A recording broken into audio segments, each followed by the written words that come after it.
Hello,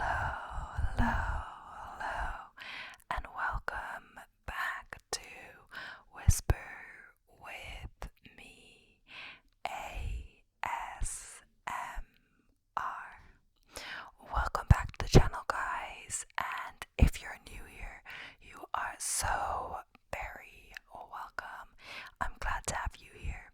In today's video, I'm back with your favorite, or some people's favorite, another true crime video. I think this will also be a kind of long one, so I'll kind of get straight into it. Apologies if I have trouble reading this. I usually edit that part out, but in the last one I edited quite a few bits out because basically me trying to read what I wrote kind of also in the dark, but just in general it's a bit darker in here today. But I mean, hopefully you can't tell that much because of the ISO on the camera. You know, it should be able to adjust to different lighting conditions. But yeah, I'm just kind of gonna get straight into it. I'll probably be at least an hour, I'm not sure, but of course you'll be able to tell by the video length. As always, thank you so much for all the support so far. It means the world to me. I have just passed 450 subscribers, 452 to be exact. So yeah, thank you, each and every one of you. Hopefully we'll be at 500 soon, and it's crazy, I'm nearly at the watch time hours you need to be monetized, but I'm like more than half, like less than half of the subscribers you need. So if you haven't subscribed, please make sure to do so. It really makes a difference. Yeah, I'm like over 3,700 watch time hours. We need 4,000 to be monetized, but I don't have 500 subscribers yet. I need 1,000 to be monetized. So yeah, each and every one counts, so thank you so much, and remember to subscribe if you haven't already. Enough self-promo, I'm gonna get straight into it. Today's case is, of course, another sad case, as they all are. This one does involve murder. Some of them I'm doing different stuff, like the one I'm planning currently does not. It's a heist, but another one I'm thinking of doing doesn't involve murder either, I don't believe. But the last one didn't either, but it was still a violent crime. So yeah, this is to go straight into it. Today's video is about Kristine Johnson, and the kind of article I'm reading or using this from is Death in the Hollywood Hills. So in this article there's actually a lot of like dialogue between, like, I think the person who wrote the article and either the detective or as well the killer. So yeah, it is a solved case. But yeah, so we're gonna get straight into it. So every day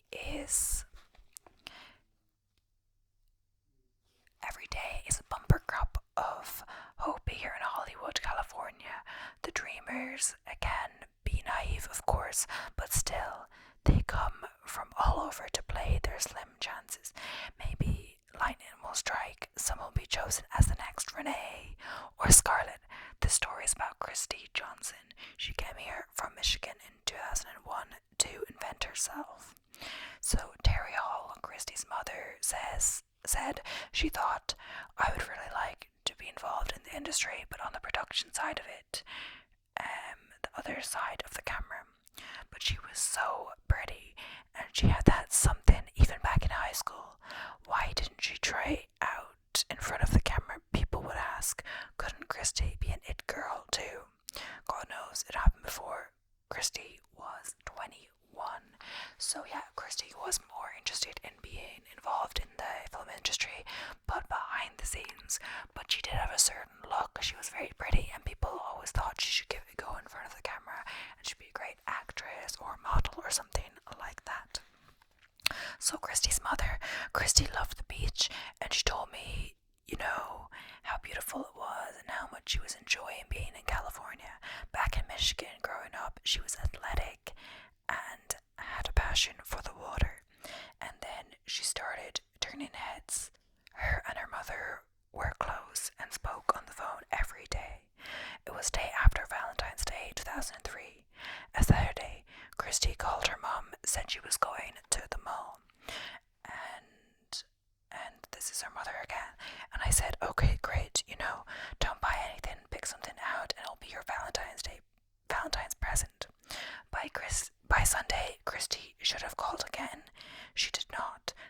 days went by, no answer, no call. So it's her mother again. So when I couldn't get a hold of her on her cell phone, and I called her on her direct line at work, and when I got her answer machine message on her work phone, is when I became very alarmed. Terry, her father, filed a missing persons report with the Santa Monica police. And Morrison, so that's the guy writing the article, do you remember getting the case and the detective Virginia Open Chain, Santa Monica Police Department? I do. And for some reason, throughout when I was reading this, I thought that was a man, but it does say Virginia, and it is a woman. So, yeah. So, veteran police detective Virginia Open Chain doesn't rattle easily, but she knew right away that Kristine Johnson's case was going to be bad. Detective Open Chain, the original patrol officer that was sent to take the missing persons report, didn't feel too good about the circumstances. He came upstairs to the detective bureau, and I was the one upstairs. So he told me, and I remember when he explained the circumstances, the hair on the back of my neck started to rise. The circumstance, Detective Open Chain, we talked to the roommate, and the roommate told us that she had gone to Century City Mall, went shopping there, and was very excited when she came home because she was going to audition for a James Bond clip. Detective Open Chain didn't need to be told that con men prey on young women in this town, or that smart and savvy women be seduced by the Lana Turner fantasy. Detective Open Chain, there are some girls that will go with perfect strangers in the hopes that they can make it big. They don't know Hollywood. They just come in and figure, oh, back in the old days where I used to meet at the drugstore counter, and then you're all of a sudden a star. Morrison, so sure, the drugstore discovery. Detective Open Chain, exactly. And some girls still believe that can happen. Morrison, does it? Detective Owen Chain, not that I know of. Keith Morrison, detective correspondent. So you had a press conference, Detective Virginia Open Chain. We did. So the drugstore then is like, I believe it's like a myth.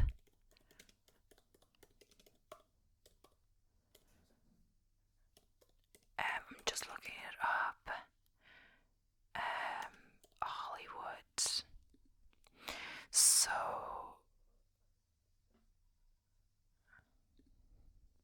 Lana Turner. So yeah, it is a persistent Hollywood legend.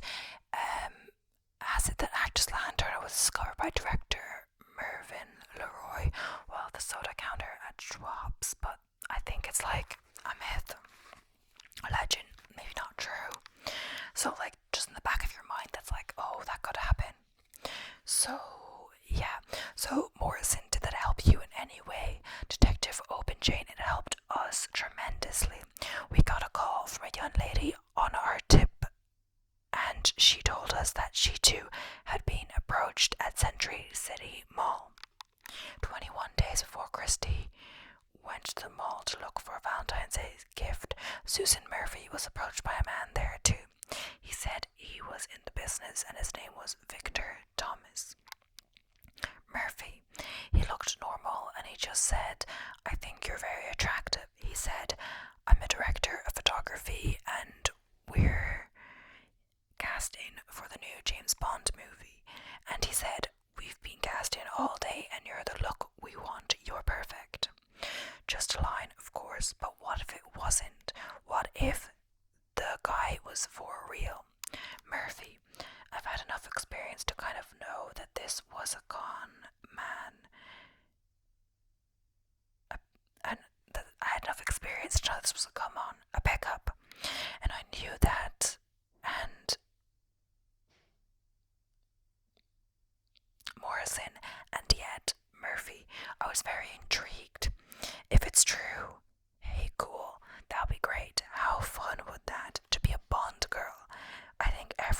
was a dream about that. And 5 years before Susan, there was Kathy De Bueno. Kathy De Bueno, he told me he really liked my legs and that he was working closely with the James Bond movies and that they were looking for new people who weren't so recognizable. At the time, Kathy was pretty much a regular in bit parts on Deep Space Nine, but this offer was something else.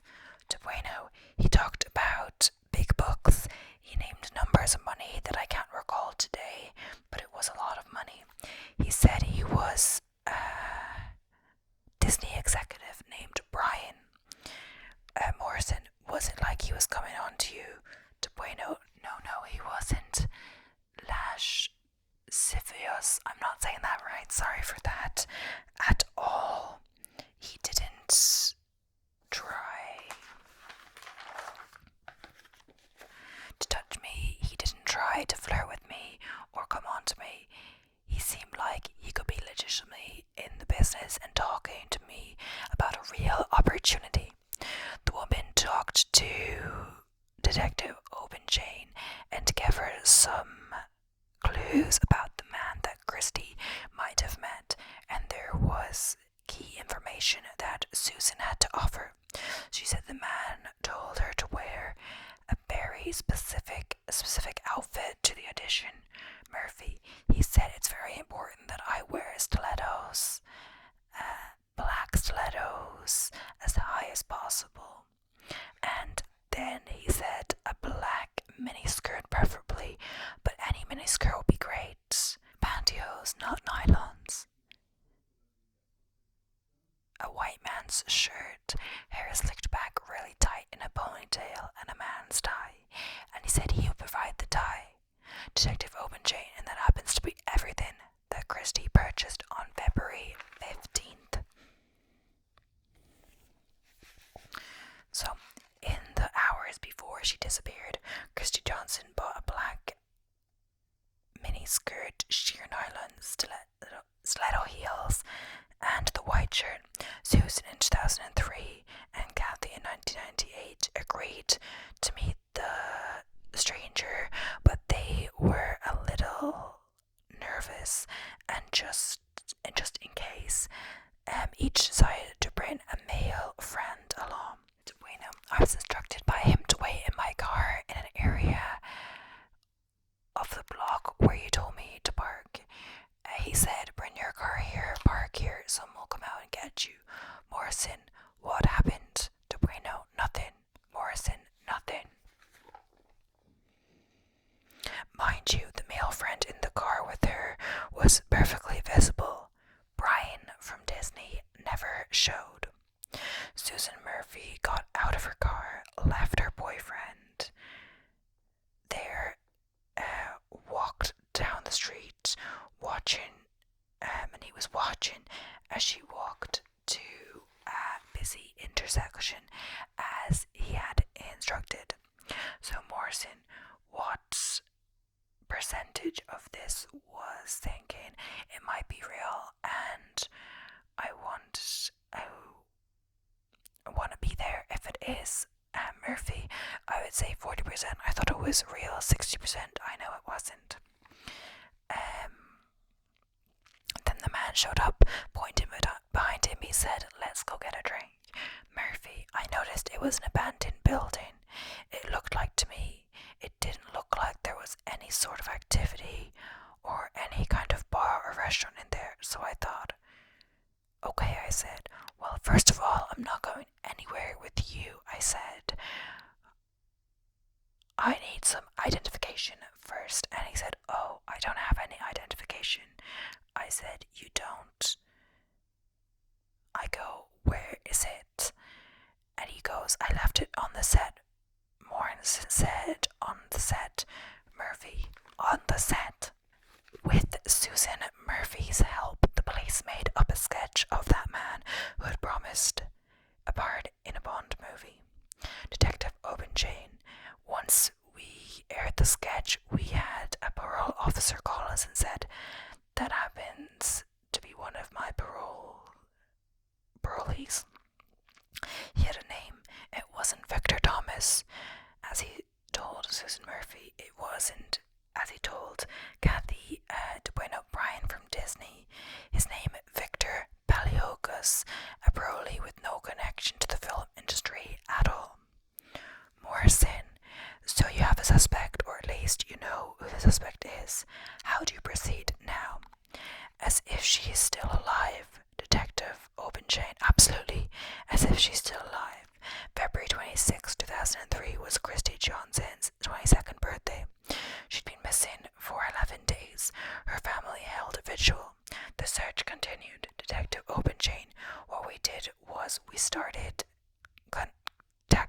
roommate. The credit card company or the debit card company, the cell phone company, we tracked down where her last pin on the cell phone came from, and it came from the Laurel Canyon area. That last pin, she'd called information around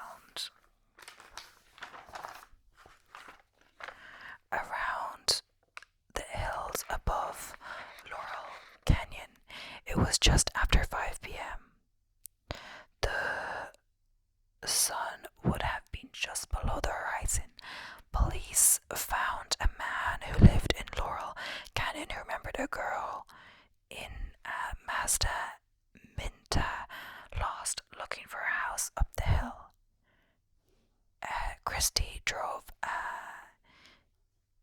Miata. But by now detectives had a suspect, Victor Paleologus. He fit the description provided by both Susan Murphy and Kathy DeBueno. And that's when Detective Obenchain caught a break. Detective Obenchain, Mr. Paleologus, happened to be in custody because Beverly Hills arrested him on unrelated charges to our case. Beverly Hills police videotaped their pursuit of a stolen BMW as it raced into the parking lot of another Los Angeles mall. At the wheel as Victor Paleologus, who was arrested minutes later and charged with grand theft auto. Detective Obenchain headed to the men's central jail in downtown Los Angeles. Keith Morrison, did he talk? Detective Obenchain, no, he would not say anything about Christie. He told us things that he was writing a book, and he would mention other things, but every time the interrogators would point him to where is Christie, he would answer, I can't help you.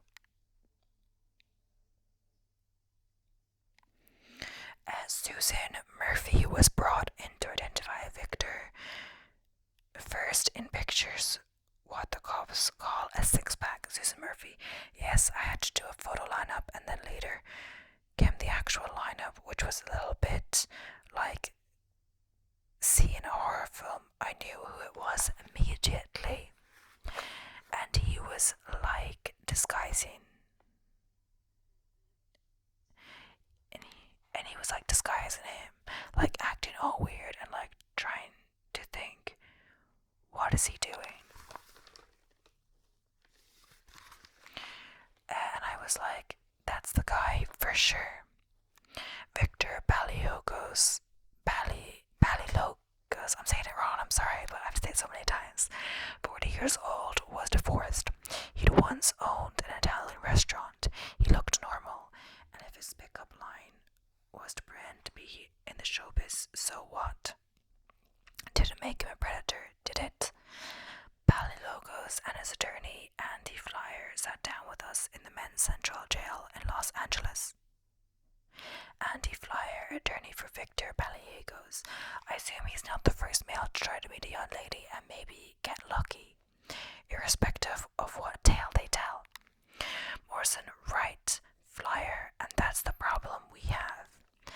And Victor Paleologus talked about his life, his mistakes, and how he had nothing to do with the disappearance of Kristine Johnson, and denied he caused trouble for any other women either.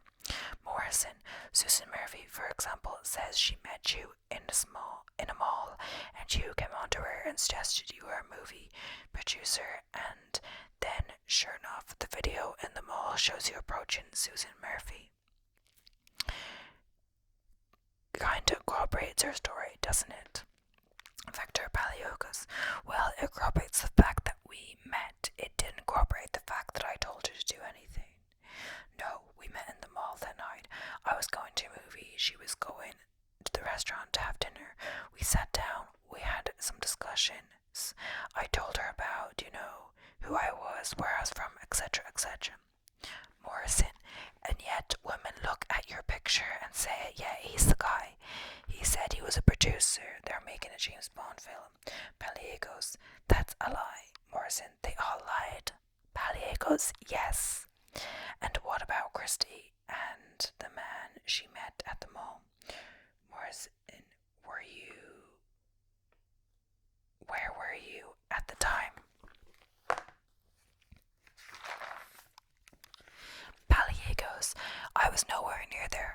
I was in the Century Plaza Hotel.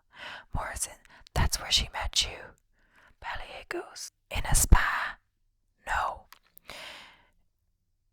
Morrison, she met you in the mall. Paleologus, she told me in the mall. I was in the Century Plaza Hotel.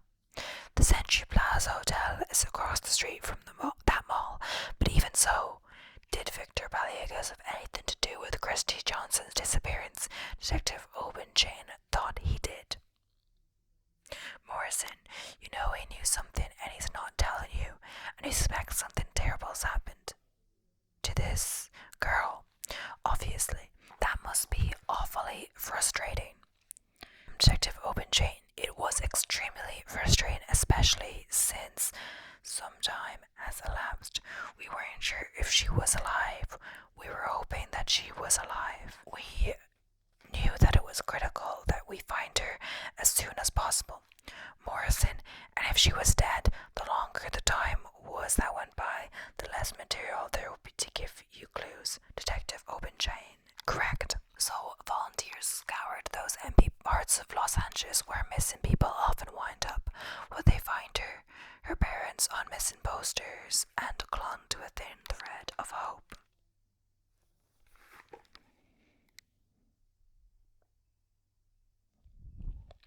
Terry Hall, Kristine Johnson's mom, the chief of police and the captain of the Santa Monica Police Department, did come to visit me, and they said that they really felt that Christy was possibly not alive. My first question was, has this person who you've arrested, has this person been arrested for murder before? They said no. As a parent, I'm very hopeful that maybe this person has abducted my daughter, but he hasn't murdered her. And they say it never rains in Southern California, but in the winter of 2003 it poured. Torrents came roaring down the gloomy hills around Hollywood.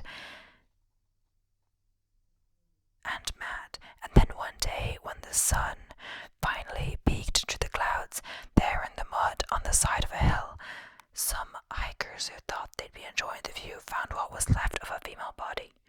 Morrison, it was rainy. It was a rainy year, wasn't it? Detective Obenchain, it was very rainy. Morrison, and so when you called up to where the body was, what was found? Detective Obenchain, Christie's body was found, her hands tied behind her back, her legs tied. She was partially in a sleeping bag, and she was severely decomposed from the shoulders up. Morrison, simply by being out of doors in a very rainy, wet season. Detective Obenchain, correct. And Morrison dumped. Detective Obenchain dumped. More than 2 weeks in the rain, enough to wash away most of the evidence they might otherwise have found. Morrison, people have expectations. I mean, I asked you about finding that body on the hill and frankly expected to be able to say, we knew exactly the minute she died, how she died, whether there had been penetration or strangulation, all these questions that we've come to expect to be answered. Could you answer them? Detective Obenchain, no, we couldn't. This was not CSI. This is reality. There isn't always DNA. There isn't always DNA. There isn't always trace evidence. There isn't always a fingerprint left. Morrison, and there wasn't a lot of stuff in this case. Detective Obenchain, there was nothing. And that's how it ended, the search for Kristine Johnson, the girl who trusted it turned out too much. Terry Hall, Kristine Johnson's mother, I think Christy appreciated life very much. She was very aware that what there was in this world, that was beautiful about the world. But the world could be ugly too, and that's where the search turned. Up on that hill in Hollywood, the physical evidence that might have revealed who killed Christy was gone.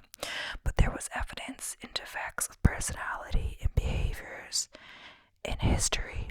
In the prime suspect, detectives discovered there was a history lesson in Victor Paleologus, a wealth of material which grew after his arrest, got a little publicity, and witnesses started coming forward.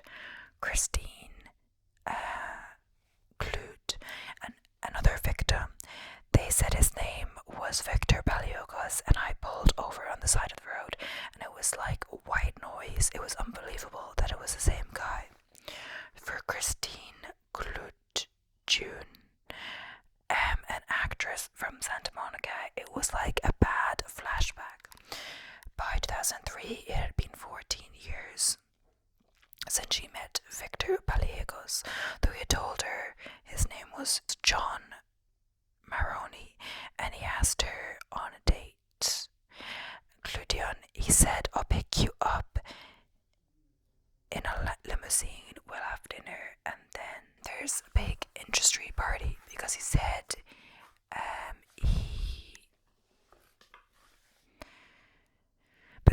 that he was a music executive at Columbia Records.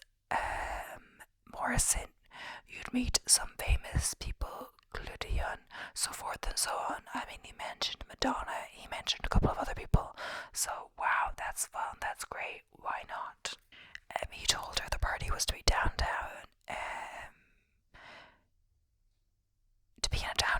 He told her the party was to be in a downtown hotel in a suite. She was 21. She trusted him just enough to go up there. There was no party, just him. Cludion, he's trying to kiss me and I push him away, and then he's just attacked me. He grabbed me, he threw me on the bed. He tried to rip my clothes off, and in that moment he pulled ropes from behind the bed. Morrison, you would have to have arranged those before. Cludion, exactly right. Morrison, interviewing Paleologus, did you tie her up? Victor Paleologus, no, nobody got tied up. There was no attack whatsoever. Victor admitted he'd been there taking her up to a suite, but had a very different story about what happened. For example, she showed the cops back then rope burns and bruises. Paleologus, she had a string purse on her. I picked up her purse and grabbed it. She wrapped it around her wrist. She was pulling back. We got into this tug-of-war type of issue. Her strap broke and she went flying back over the credenza. We had a suite there. Kristine got away and Victor was arrested and charged with attempted rape. There was a hung jury, but rather than face a second trial, Victor pleaded guilty to a reduced charge, false imprisonment by violence. Paleologus, instead of spending another $300,000 to go back to trial on that, I took the plea for false imprisonment and went on probation for 3 years. It was his first run-in with the law, but by no means his last. In 1991, there was an actress named Elizabeth Davis. She says he told her his name was Joe Messi from Disney. Then he said something about a Bond movie, and then he spiked her drink. She noticed a white powder. She called the cops. No charges were ever filed. In 1996, a SWAT team had to be called when Paleologus holed up in a mobile home in Malibu after he failed to show up in court on another charge. This time a woman he had dated accused him of breaking into her house and trying to attack her with a rope. He made a deal, pleaded guilty to burglary and caught probation. As for the SWAT team, it was a big mistake, he says. Along the way, Victor also got in trouble for ID theft and fraud. It was 1998 when, according to several women, he started refining his Bond girl scam, and one of the victims was so traumatized she wants to remain anonymous even now. Paleologus, I just wanted to have a good time. That was the whole concept of the night. As Victor says, all he wanted was a date, and well, yes, he did tell her. He says that he could get her into a Bond movie. Paleologus, like an idiot.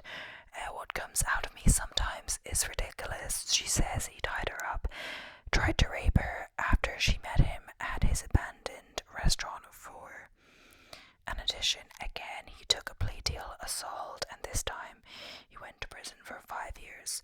But get this, Victor says it never happened. He swears none of this ever happened to Paleologos. First and foremost, let's clear up one thing. I never struggled with any woman or forced myself upon any woman whatsoever. January 20th, 2003, Paleologos was released from prison. 26 days later, Kristine Johnson disappeared. Morrison, it's a pretty big leap to go from sort of minor league fumbling to actually killing somebody, isn't it? Detective Openchain, it is, but as we know, and we've seen people escalate in their degree of violence, and though there was no fingerprints, no DNA, 5 years, nothing to connect Victor Paleologos to Kristine Johnson, he was charged with her murder. In the nearly 4 years since her daughter, Kristine Johnson, took that awful chance with a man who came promising fame, Terry Hall has lived in her own private house of horrors. Morrison, the pain doesn't hurt any less. Terry Hall, no, the pain is with me every day, every moment. It's almost like a wave that comes from behind me and just kind of crashes on me. And while she wept and waited for the trial of Victor Paleologos, Terry wondered how her Christie could have been taken in.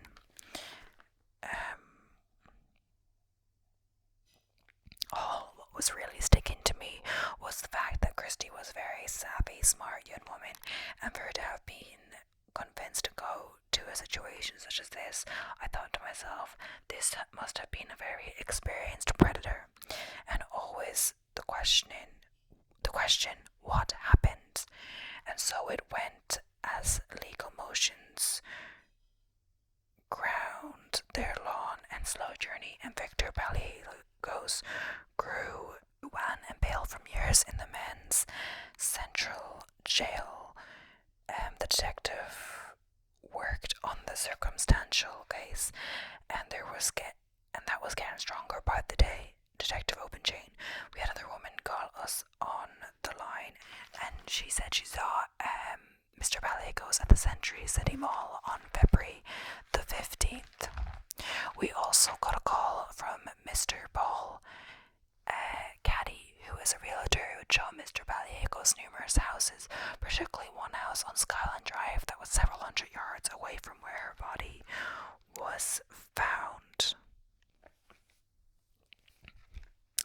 Finally, July 13, 2006, it began.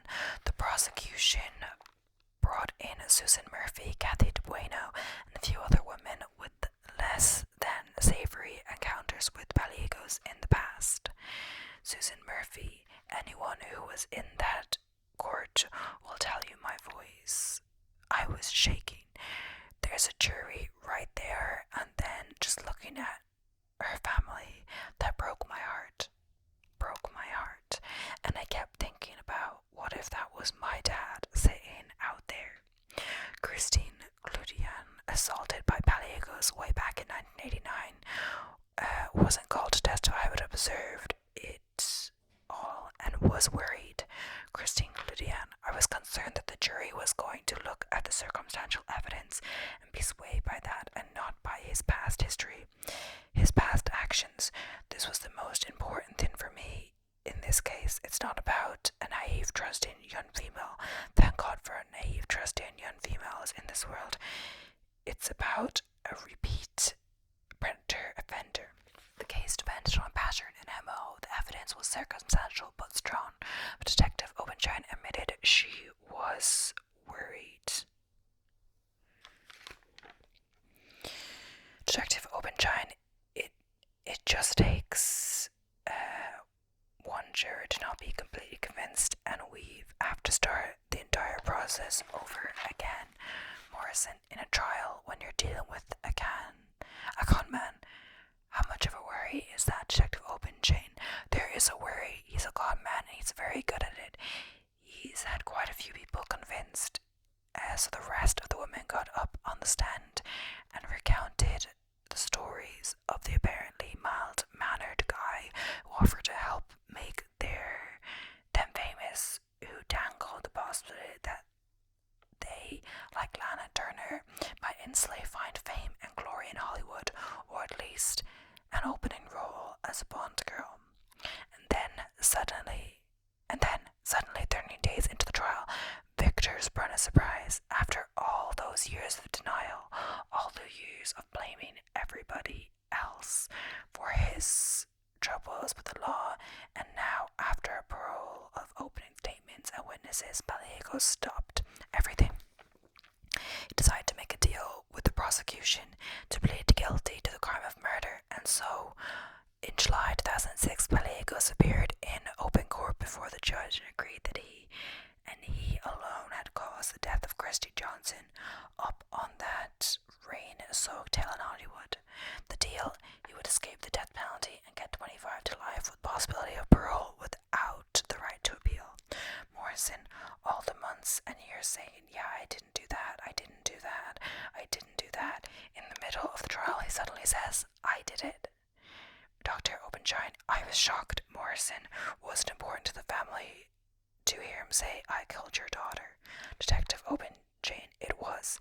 Morrison, did they get as much as they wanted in that respect? Detective Openshine, no, I think they wanted to know why she had to die. I have a theory. I can't prove it. Only Victor knows if it's true. But I think he lured her up there for purposes of raping her. He assaulted her. She fought back. He strangled her. Went a little too far. She lost consciousness. He thought he had killed her and dumped her over the hill. Morrison, you think it's even possible she went down the side of that hill still alive? Detective Openshine, according to the coroner, the head wound was peri-mortem, which is on the brink of death, so she may have still been alive. Morrison, it's pretty chilling when you think about it that way. Detective Openshine, it is, and it's completely callous act. And we couldn't stop thinking about that interview long before the trial, in which Victor Paleologus danced around the issues, telling us he'd never hurt Christie, or anyone else for that matter. Having pleaded guilty, he wasn't dancing now. It seemed like a good time to go back and see if we could get the real story. On September 15, 2006, Victor Paleologus, looking ashen, appeared in court to be sentenced for the murder of Kristine Johnson. Having admitted he killed her, having pleaded guilty, he was finally going to take responsibility for what he did to the trusting young woman, whose mistake was believing he might be the man to make her a star. But suddenly there was a hitch in proceedings. Judge, during court proceedings, the court this morning received a letter. It's very lengthy, from the defendant. It's 11 pages from the defendant. I've read the letter this morning and I've read it again. Victor had written a letter to the judge, 11 handwritten pages, crammed with misused words of many syllables, pleading for wealth. The judge seemed astonished. Judge, in the letter, Mr. Paleologus requests or makes a motion to withdraw his guilty plea. Withdraw? Victor had changed his mind about pleading guilty. Judge, I'm going to deny the motion, Mr. Paleologus. The law states clearly that a plea cannot be withdrawn simply because the defendant has changed his mind. And then he listened as her family spoke about the laws and her. Kirk Johnson, Christie's father, the reason we are here is because of Mr. Paleologus, and there is a reason why this happened. Only God knows, and I can't find an answer for that. Terry Hall, Christie's mother. Victor Paleologus has been allowed the freedom to let the evil in his life escalate, resulting in the heinous murder of Christie, my beloved young daughter, a beautiful young woman in the threshold of her life. And so it was a sullen, obviously miserable Victor Paleologus who listened to the judge pronounce his fate. Judge, for the willful, deliberate, and premeditated first-degree murder of Kristine Johnson, the court sentences the defendant to 25 years to life in the state penitentiary. This is how the justice after so many women, so many accusations, and so many plea deals for so little prison time. In Kristine John's case, there was no jail time at all. Kristine Johnson, one had to die for us to pay attention, one had to die for us to look at the situation and to say,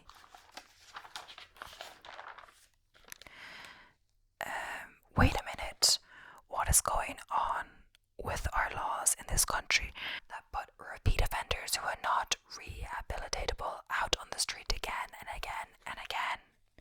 3 days after sentencing, we met once again at the men's central jail for one more try to get inside the mind of this predator.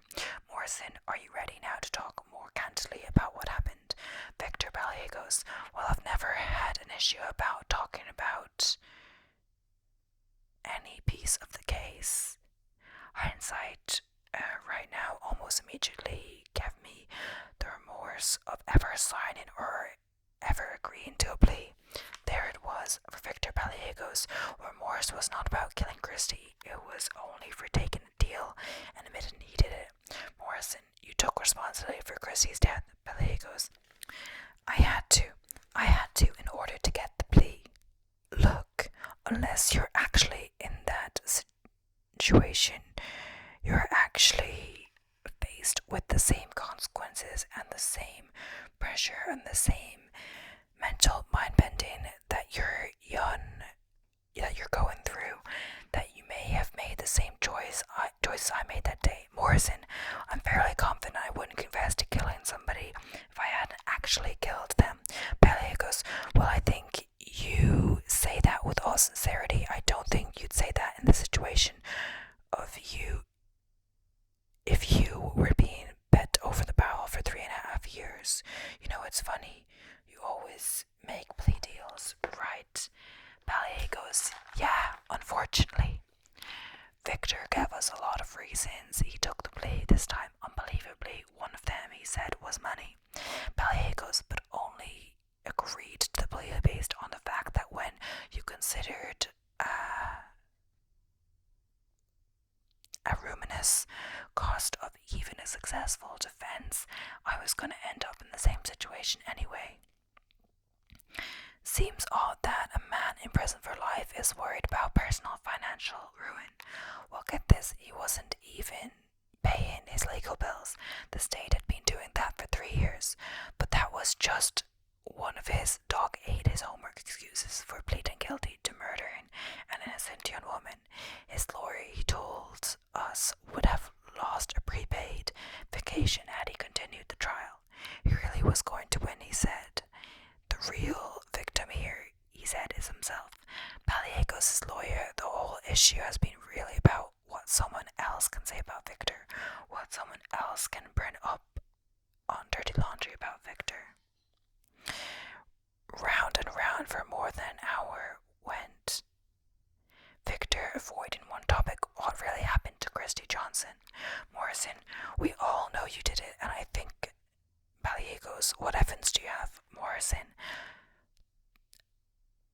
the whole point is finally, no, let me finish. Finally someone wants you to stand up like a man, but the fact is we know you did it, so this is all a dance.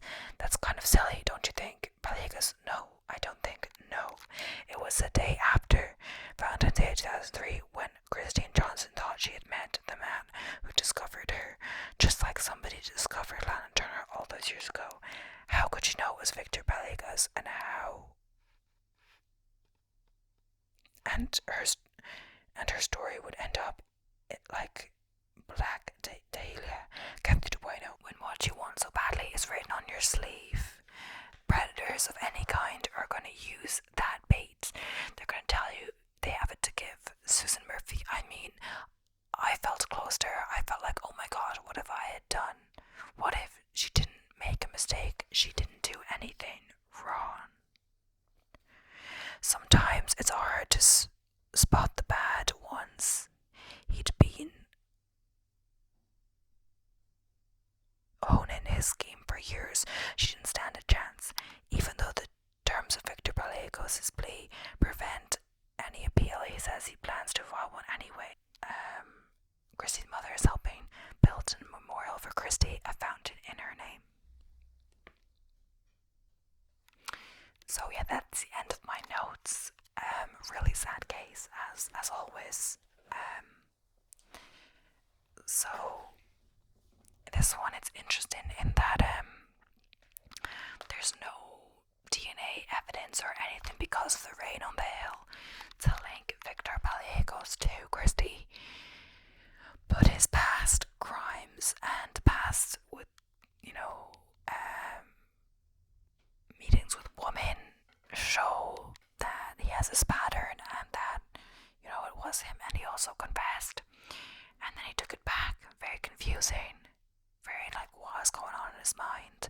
He still doesn't admit to doing it seems, but it doesn't seem to show remorse. But yeah, I hope you enjoyed this one. If you have any suggestions for any cases, be sure to let me know. I have another one nearly planned out, but I won't post it immediately. I haven't filmed it yet anyway. But yeah, it's good that I'm a bit on top of it now, so I'll be able to get them out more regularly, hopefully. So I hope you enjoyed. Thank you so much for watching, and don't forget to smash the subscribe button if you haven't already for more awesome whispered content. Thank you so much for watching, and I'll see you in the next one. Bye for now.